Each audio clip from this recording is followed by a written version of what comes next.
L'autisme est probablement la seule condition, disons, non infectieuse, on pourrait dire, qui, entre son début, il y a 70-80 ans, et l'époque actuelle, a eu une prévalence multipliée par 100. Sur 10 femmes qui me contactent, j'en diagnostique probablement 9. Certains vont dire que je suis trop complaisante, mais c'est comme ça que j'interprète les critères du DSM.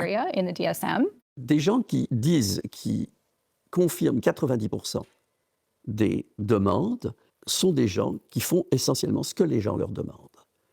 Et je ne pense pas que cela définisse le travail psychologique et psychiatrique de faire ce que les gens demandent.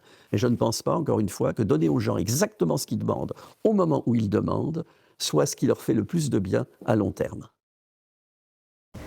Ce reportage parle d'autisme féminin et du parcours plus complexe que doivent passer certaines femmes pour être reconnues comme autistes à l'âge adulte.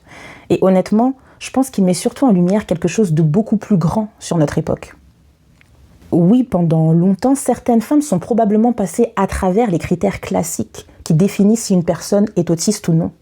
Et oui, certaines ont appris à masquer, à observer ou à s'adapter socialement parce qu'on attend des femmes certains comportements en société qui les poussent à camoufler leur caractère. Mais en fait, ce qui me dérange aussi, c'est qu'on est peut-être devenu une société qui cherche désespérément des explications psychologiques à toute souffrance humaine. Et à force de vouloir enfin comprendre les gens, on commence parfois à transformer énormément de différences humaines en diagnostics.